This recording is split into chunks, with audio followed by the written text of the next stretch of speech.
In this lecture, we will take a look at how we can use repetition in our programs. Before we talk about repetition, you might be asking yourself, why do we need it in the first place? Why do we need lines of code that repeat itself? Well, let's take a look at an example. Let's say we want to add 3 integers and we want to then get the average of 3 integers. This is pretty simple code to write. We can do something like this, where I create integers num1, num2, num3. We use console.nextInt to input those 3 numbers. And I can do one line to get the sum of those 3 numbers. Then to get the average, I just take that sum and divide it by 3. That doesn't seem like a huge issue. But what if we were asked to get the sum and average of 1,000 integers? It would be doable, but using this approach, you would have to do 1,000 input statements and then compute the sum of 1,000 things. That would just be a downright nightmare. So let's try a different approach. Let's try rewriting our program.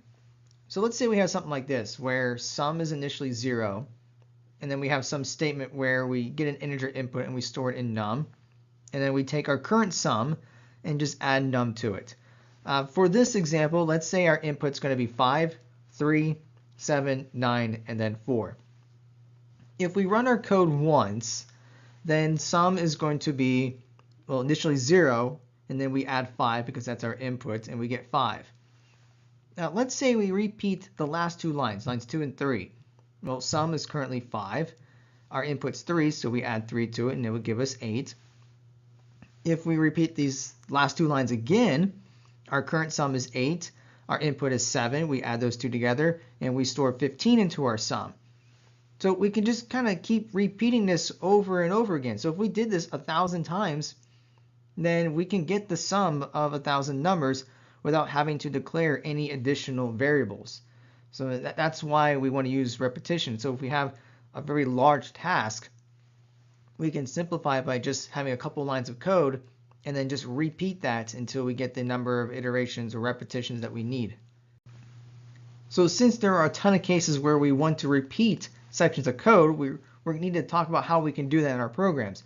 So we're going to talk about 3 different repetition or looping structures. We have the while loop, we have the for loop, and we have the do while loop. So let's start by talking about how the while loop works. Let's start by taking a look at the format of a while loop. And it looks something like this. So we have while, and then in parentheses our condition, which is going to be either true or false, and then we have some statement that we repeat. Notice that the format of this is nearly identical to that of an if statement. The only difference is we use the keyword while instead of the keyword if. If the condition is true, then we just simply execute the repeated statement.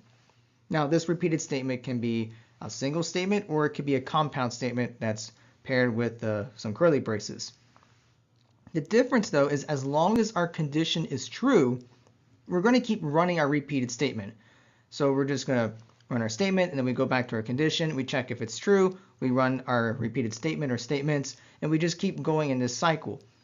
And then if our condition becomes false, we skip our repeated statement and we just continue on with our program.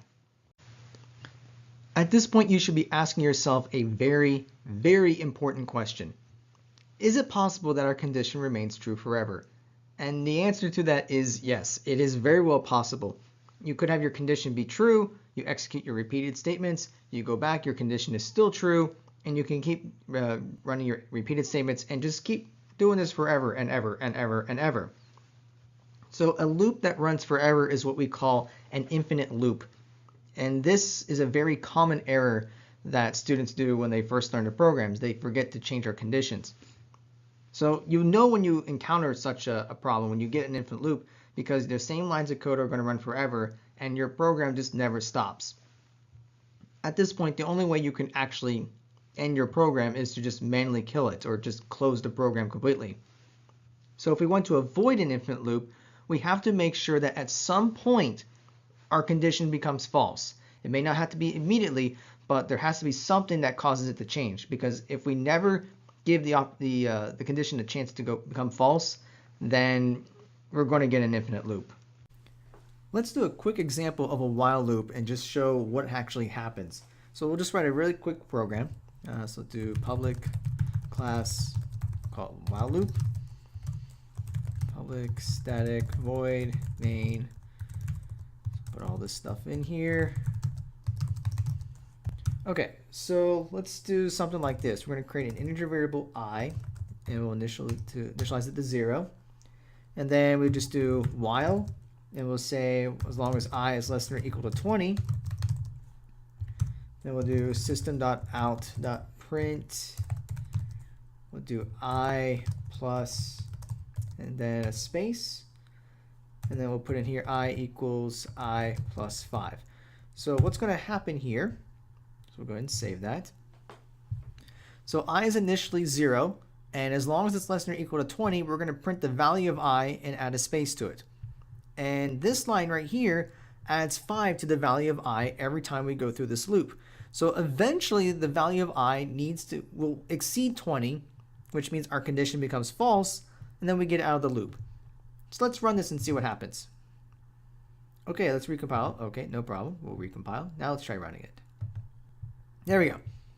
Okay, so we get a 0, 5, 10, 15, 20. So what's happening here? So I is initially 0. I is less than or equal to 20. So we print out a 0 and a space.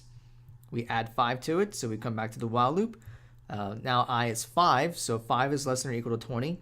So now we're going to print 5 with a space. And then we come down here, we add 5 to it again, so now we get 10. We come up to the while loop. 10 is less than or equal to 20. So then we're going to come down here. We're going to print 10 with a space. And then here we're going to add 5 to it, so we get 15. We come up here. 15 is less than or equal to 20. So that's true. We come into the body of the while loop. We'll print 15 in a space. We add 5 to it, so that means we now have 20. We come back up. So here, 20 is less than or equal to 20. So we're going to come down here. We're going to print 20, then a space. The next line, we're going to add 5 to it. So then when we come up to the while loop, we now have 25, which is not less than or equal to 20. So that's false. So we get out of the loop. And what comes after that, there's nothing. So the program is done. In our last example, the variable I is what we call a loop control variable.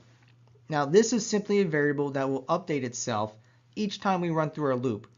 And we can use the loop control variable to make our condition eventually false.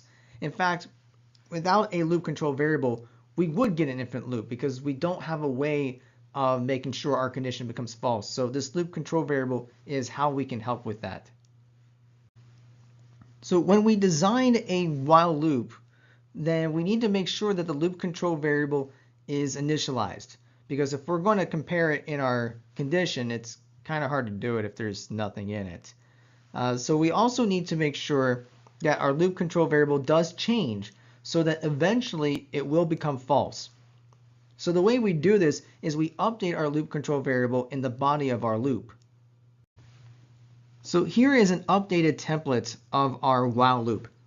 So we still have our while and our condition, but before we do that, we will initialize our loop control variable up here. So we'll do, before we even get into the loop, we're going to initialize our loop control variable to something. Inside the condition of our while loop, we would test our loop control variable to see if it's less than some value or equal to some value, whatever our condition is. And then inside the body, we will do all the statements that we need to do depending on what the body of the loop tells us to do.